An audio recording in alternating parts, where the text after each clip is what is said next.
I'm Stephen Mayne. Welcome to the Mayne Report. Well, it's all happening in the corporate sector. Companies are dropping like flies. Whether it's ABC Learning, MFS, Centro, Allco, Macquarie Fortress, it's just amazing stuff. And you know what the common theme is? Too much debt and bad corporate governance. The Labor Party is running scared from this issue. Tony Jones from Lateline asked 4 different ministers to come on last night's program and they all knocked him back. So he really had to reach to the bottom of the barrel for a bit of ABC Learning commentary. Well, to discuss these issues, I'm joined by shareholder activist Stephen Mayne. He's in our Melbourne studio. Thanks for being there. Hi, Tony.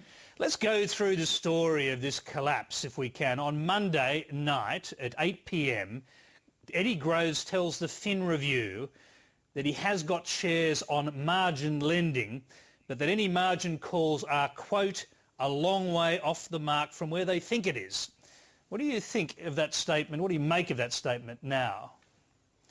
Well, that statement was designed to tell the market and the people who've been short selling the stock that Eddie wasn't vulnerable, that Eddie was a genuine rich lister, that he had the cash and the assets to stand tall in the face of people fearing that he had debt on his stock and he would be forced to sell.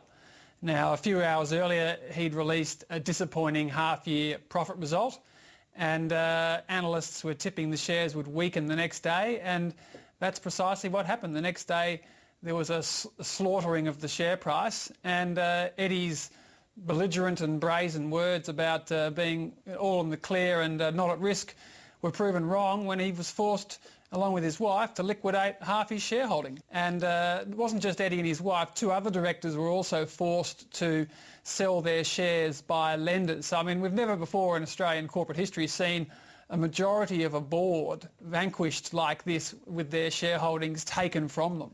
One thing I forgot to tell Tony Jones, there really ought to be a law against mullets like those worn by Eddie Groves. Do you got a mullet? A mullet going on. Got a mullet going on. In all seriousness, corporate governance has gone to the dogs over the last few years under John Howard.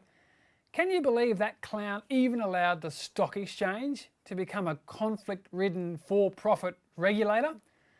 It really is time for the Rudd government to take action, similar to what happened in 2001 when OneTel, Ansett, Pasminco and HIH all collapsed.